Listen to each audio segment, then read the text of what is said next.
नमस्कार. मी डॉक्टर सुधीर अनंत काटे. सद्यस्थितीत आत्ता या क्षणी तुमचं मन तुमच्या ताब्यात असेल तर उत्तमच.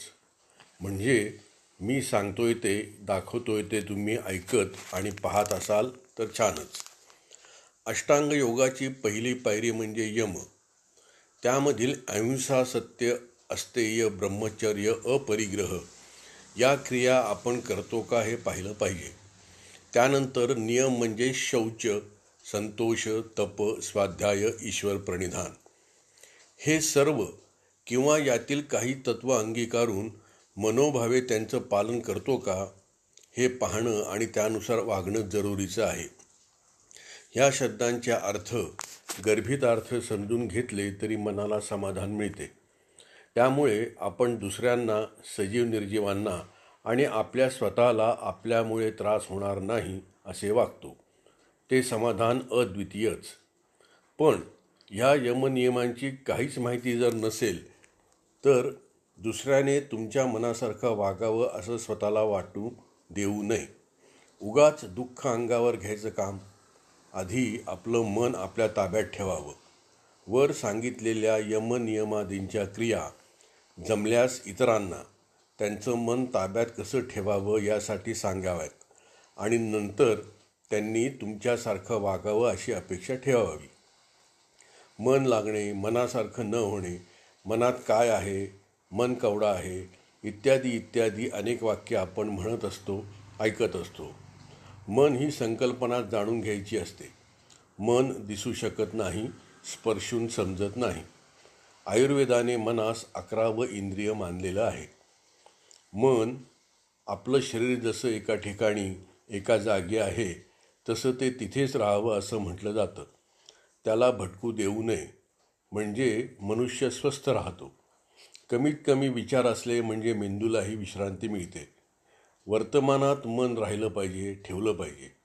मागे घडलेल्या घटना, भविष्यात घडू शकणाऱ्या कपोलकल्पित गोष्टी यामध्ये विनाकारण वेळ खर्च न करता समोर असेल ते काम मनोभावे करावे. भविष्यकाळात, भूतकाळात न जाता वर्तमानात मन राहिलं पाहिजे. यासाठी काम नसेल तेव्हा नामस्मरण करत राहावे. जेणेकरून नामस्मरण ज्याचे करत आहोत ती प्रभृती, तो देव, ती देवता आपल्या डोळ्यासमोर असते. त्यामुळे लक्ष त्या प्रक्रियेवर स्थिर राहते आणि मनात नामस्मरणात गुंतल्याने डोक्याला, हृदयाला होणारा अनावश्यक त्रास होत नाही, शांतता मिळते. ही प्रक्रिया ज्यानं त्यानं अनुभवायची असते. प्रयत्नाने नक्की साध्य होते आणि मन जागेवर राहण्यास मदत होते. काळ किंवा वेळ म्हणू, ती क्षणिक असते. सेकंद पुढे गेला की आताच्या भूतकाळात जातो आणि पुढचा असतो तो भविष्यातील असतो. जो क्षण आत्ताचा आहे तो वर्तमानातील असतो. म्हणून प्रत्येक क्षण हा आनंदात कसा जाईल हे पाहिलं पाहिजे. गेलेल्या क्षणापासून मन जात असतं आणि वर्तमानातील क्षणांनंतर पटकन भविष्यकाळातील घटनांवर, कल्पनांवर, स्वप्नांवर ते मन आरूढ होत असतं आणि त्यातून निर्माण होणारे सुखदुःखाचे भाव शरीराला त्रासदायक ठरतात. त्यामुळे वर्तमानातील प्रत्येक क्षण हा आनंदातच कसा जाईल हे सातत्यानं पाहिलं पाहिजे. मनाला स्वस्थ ठेवता आलं पाहिजे. सुखदुःखाच्या क्षणात मनाला उधळू देऊ नये. ती सिद्धी प्राप्त करण्याचा अभ्यास करणं जरुरीचं आहे. म्हणजे मनाच्या भिरभिरणाऱ्या अवस्थेला काबूत ठेवता येतं. मन भविष्य, भूत, वर्तमान या कोणाचंही ऐकत नाही. त्याला वेसण घालण्याची शक्ती फक्त अध्यात्मात आहे. अष्टांग योग अंगीकारल्याने मनालाही परमेश्वर प्राप्तीचा मार्ग सापडतो. त्यातील यमनियम हे खूप खूप खूप महत्त्वाचे आहेत. त्याचा अभ्यास करायची संधी जागृतावस्थेत पदोपदी असते. त्याची सवय होणे म्हणजे मनाला चांगलेच काबूत ठेवता येणे. अगदी मोक्षप्राप्तीपर्यंत जाता आलं नाही तरी मनाला ताळ्यावर ठेवून वर्तमान सुखावह होण्यास मदत होईल. चारोळी, नारळ झावळ्या, आंबा डहाळी.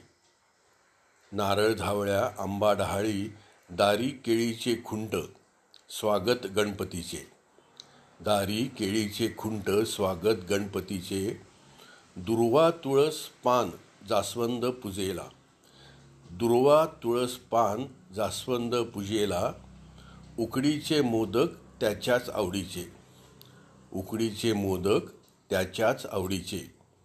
नारळ झावळ्या आंबा डहाळी दारी केळीचे खुंट स्वागत गणपतीचे. दुर्वा तुळस पान जास्वंद पूजेला. उकडीचे मोदक त्याच्याच आवडीचे. प्राजक्त. धन्यवाद.